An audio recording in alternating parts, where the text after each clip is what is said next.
أعوذ بالله من الشيطان الرجيم بسم الله الرحمن الرحيم. Ramadan adalah momen yang paling tepat untuk mempelajari Al-Quran. Baik cara bacanya, kemudian juga memahami maknanya. Ibu-ibu kalau mau khusyuk dalam sholat, salah satu kiatnya ngerti arti yang sedang diucapin. Masa 20 tahun, 30 tahun sholat tabat yada nggak tahu artinya. Idza zulzila nggak tahu artinya. Jadi gimana cara khusyuknya? Nggak bisa, kan lain kalau kita tahu maknanya. Difahami maknanya. Yang ketiga diambil hukumnya. Yang keempat diterapkan dalam kehidupan sehari-hari. Yang kelima dihafal. Masa kalau lagu beralbum-album bisa dihafal, Al-Quran nggak bisa. Karena kalau lagu bisikan setannya gampang, enak, kenangan. Tapi kalau Quran berat, susah gitu kan. Padahal kalau hafal lagu nggak ada pahalanya loh Bu. Kalau hafal Quran satu huruf 10 pahala. Kata Nabi SAW, setiap huruf Al-Quran dapat satu pahala yang dilipat gandakan menjadi 10 kali lipat. Dan aku tidak mengucapkan alif lam mim satu huruf. Tapi alif sehuruf, lam sehuruf dan mim sehuruf. Jadi kalau alif lam mim 30 pahalanya. Ya. Lebih baik ibu sambil masak di dapur sambil ngulangin hafalannya. Itu lebih baik. Pahalanya banyak. Ya. Itu termasuk yang bisa kita amalin di dalam bulan Ramadan dan memang turunnya Al-Quran. Juga usahakan kalau kita bisa mengkhatam Al-Quran, alhamdulillah. Tapi targetnya bukan itu ya. Kita mengkhatam Al-Quran. Sebagian ulama salaf itu kalau tiba Ramadan mereka sama sekali lagi tidak menyentuh kecuali Al-Quran. Mereka membacanya, memahami maknanya, mentadabburinya, dan menambah hafalan mereka. Menambah hafalan. Ibu-ibu belum terlambat untuk hafal Quran ya. Karena orang kalau hafal Quran itu kalau meninggal jasadnya tidak dimakan oleh tanah. Dan dia akan dipastikan masuk ke dalam surga di derajat yang tertinggi di Firdaus insyaAllah. Ini sudah ada hadisnya. Sebagaimana sabda Nabi SAW, 3 golongan yang tidak akan dimakan jasadnya oleh tanah. Para nabi-nabi, para syuhada, orang yang mati di medan perang, mati syahid, dan para penghafal Al-Quran. Kemudian kalau derajat tertinggi di surga adalah hadis Nabi SAW juga yang sahih yang berbunyi, nanti orang-orang yang menghafal Al-Quran dan suka mengamalkan, diulang-ulangin, dilantun-lantunin, lagi di mobil, lagi di jalan, lagi apa saja, selama bukan di tempat yang dilarang, terus diulangin hafalannya, maka hari kiamat disuruh baca oleh Allah Subhanahu wa taala Al-Quran tersebut, terus dia membaca sampai nanti sudah sampai pada derajat tertinggi di surga baru dikatakan berhentilah. Dia masuk ke surga yang tertinggi.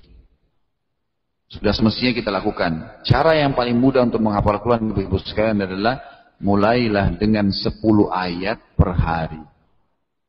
10 ayat itu kecil ya. 10 bait saja. Caranya juga ulangi dengan 10 kali saja. Ini retorik yang saya sampaikan biasa di Jakarta. Misal, ibu baca Al-Quran, 10 ayat jadikan target, dan pilih surah yang paling ibu senang. Jangan mulai dari Al-Baqarah, karena 2 juz setengah. Tapi misal buka, saya biasa tuntun jemaah saya, kalau ibu lihat di YouTube ceramah saya itu, setiap ceramah di Jakarta pasti saya bawa buku. Misalnya tentang pengajian apa, saya bawain buku, karena ini kejauhan. Ke Melbourne dari Jakarta ini kan kejauhan untuk bawa buku-buku gitu kan. Tapi saya selalu kasih referensi, ini bukunya ya. Terus saya bilang, Bapak Ibu saya ajarin cara baca mau nggak? Mau. Saya buka plastiknya buku itu di depan mereka. Pertama buka dulu plastiknya. Karena banyak kita beli buku plastiknya nggak dibuka kan. Ditaruh di rak, nggak bakal dibaca-baca. Buka plastiknya, ingat ya ucapan saya plastiknya dibuka. Sebelum taruh di rak ya. Kemudian yang kedua, buka daftar isinya. Jangan baca bukunya semua. Daftar isi aja. Mana nanti di antara daftar isi sekian banyak judul itu yang paling ibu senangi. Lingkarin, halaman 30 misalnya. Halaman 40. Oh ada 2 judul yang paling menarik buat saya. Lalu sebelum ditaruh di rak, lowongkan 5 menit saja, baca yang sudah dilingkarin tuh. Minimal sudah dibaca sebagian baru ditaruh di rak. Insya Allah dengan kita baca sedikit walaupun cuma 5 menit memotivasi kita untuk membaca lanjutannya nanti. Oh ternyata masih ada tema ini. Karena antara bab sama bab ada rentetan kan. Sama ibu kalau mau baca, mau hafal Al-Quran, ibu lihat daftarnya 114 surah itu, surah apa yang paling saya suka. Oh saya suka sisanya, misalnya ibu-ibu suka perempuan surah Maryam. Gitu kan? Baik, buka surah Maryam mulai hafal dari situ.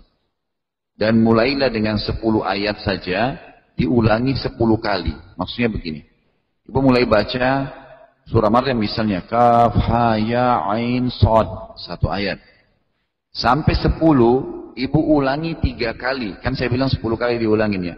3 kali pertama, ibu ulangin dengan cara melihat.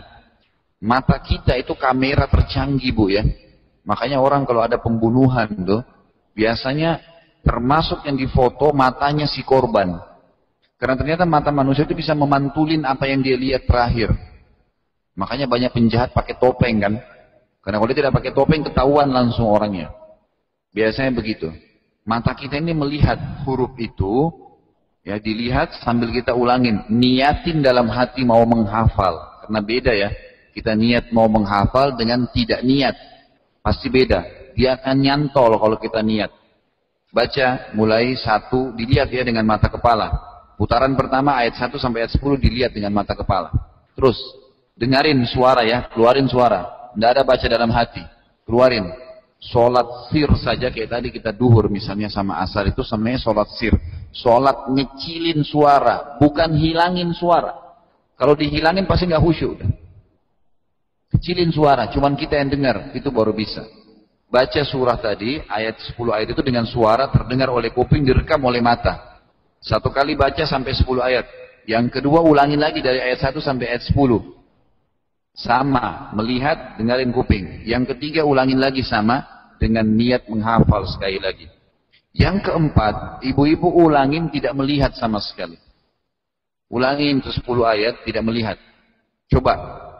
Kalau semuanya 10-10 terhafal, alhamdulillah. Kalau enggak, biasanya nyantol sebagian besarnya. 8 ayat, 7 ayat, 3 belum. Baik. Yang kelima, 6 sama 7, 3 kali lagi. Ya.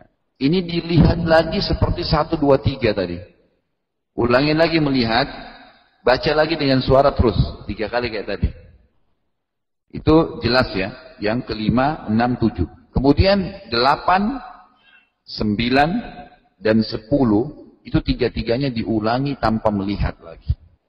Insya Allah 10 ayat sudah dihafal tuh. Lalu ibu praktekin ya. Di sholat qobliyah dibaca 10 ayat tuh. Bayangin kalau 10 ayat itu ibu bagi. Di subuh saya baca 5 ayat di rakaat pertama, 5 ayat di rakaat kedua.